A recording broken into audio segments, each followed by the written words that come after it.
Yan na po ang ating Philippine Looper na si Dean Despadjak. Philippine Looper po yan, from Taguig. Ang ruta po niya ngayon ay Taguig to DK. What? Ayan po. Mukhang pagod na pagod po siya. Ayaw, di ba?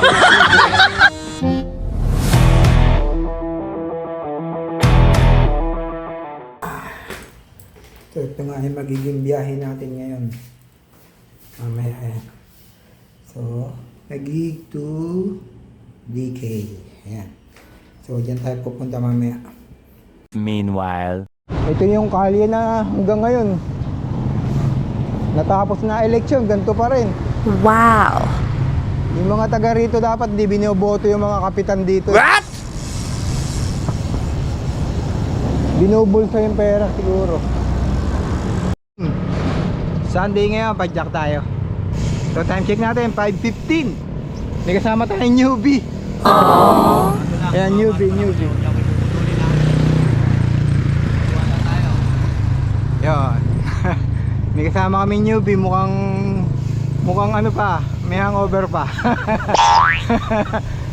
So sumilang na tayo. Punta tayo lang taktak as usual.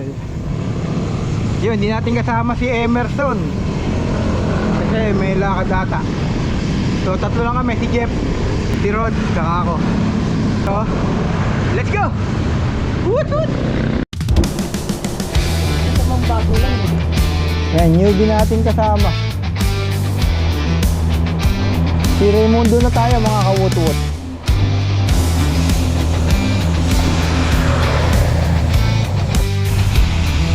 Yun, hanggang floodway na tayo. So ito yung kasama natin, si Rod. Ang pangalan niya sa kanyang vlog is Road Bike. Ayan, Road Bike. Pero naka MTB siya. Naka MTB siya. Pangalan niya sa vlog, Road Bike. Kasi pangalan niya Rod eh. Pero naka MTB. Dapat hindi MTB dala mo, dapat road bike.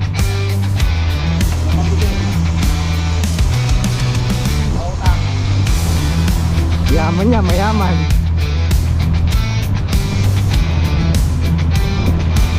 Yo, hanggang floodway tayo. Siyempre, ito lang namang magandang daanan dito. Papuntang Hinulugan Taktak o papuntang Sumulong. So baligaw, woot. Itong Aulon na VR2 GPS ano to, ready na smartwatch. Yan, ito ginagamit natin ngayon. So kung naghahanap pa siya ng GPS, oh, kita nyo. Yun, Santolan na tayo. Konti na lang, Marcos Highway na.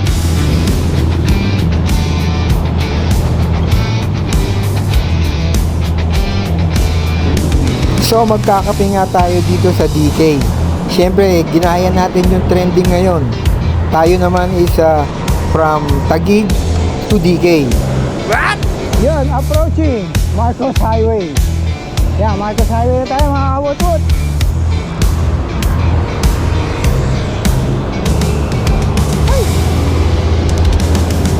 Yan, makikita nyo na yung sikat ng araw dito. Nakakasilaw mga kawut-wut. So kulang nga tayo ngayon. Hindi nakasama si Emerson. Pero may bago tayong kasama, si Rod.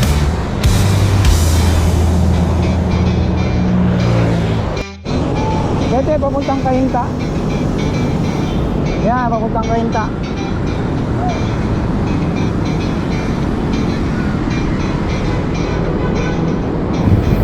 Pero tayo, didiretso na tayo mga kawut-wut hanggang sa may Sumulong Highway.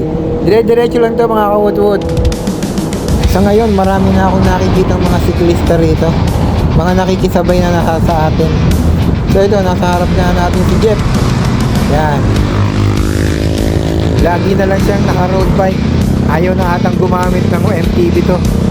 Kaya gusto niya, mabilis kasi ang road bike eh. Mas magaang ipadjak kaysa sa MTB.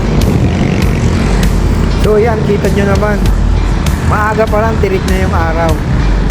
Ano kaya ito mamaya? Siguro mas mainit pa. Yo, sumulong na mga kabutbut. JCK!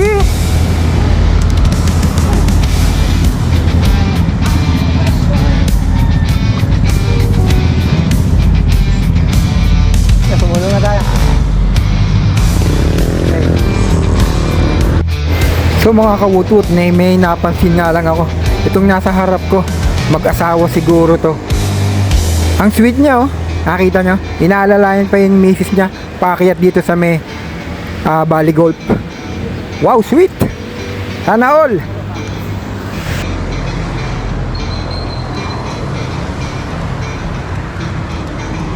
So dito mga kawutut, nararamdaman ko na yung kunat. Ito yung portion na malapit na tayo sa may Bali Golf. Dito karamihan nahihirapan pumadyak yung mga siklista katulad ko. Siyempre ahon to eh. Ilang percent gradient din to. Makikita natin dyan sa harap. Nasa 7.2 yung gradient dito sa may papuntang Bali Golf.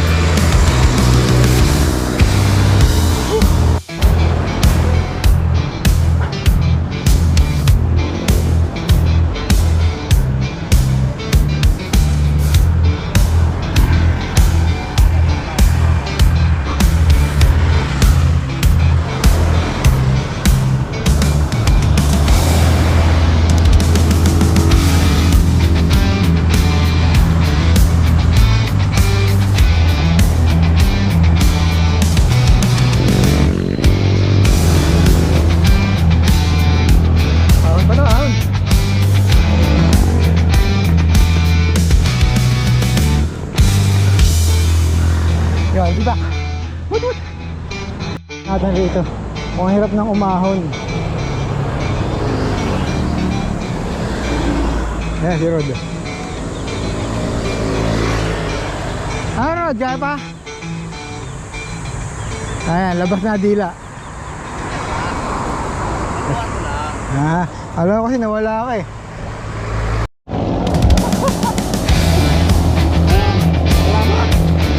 So, alalayan natin si Rod kasi medyo pagod na. Newbie to, newbie. Tagatulak, salamat! Pero mabayad ka. Ayan. Matagal hindi nakapadyak to kaya siyempre kailangan natin alalayan. Salamat, Bukut. Nakaginawa. May laki ako sa aso. Ay!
O konti tao ngayon dito sa food park. Taktak food park.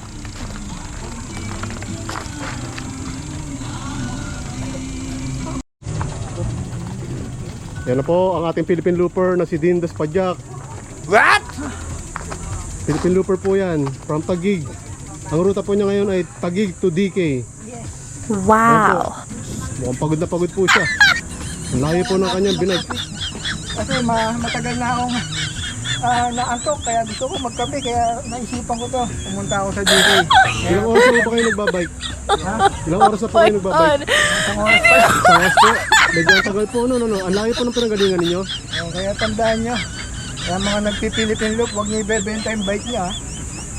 Huwag nyo ibebenta kasi solid yan, solid.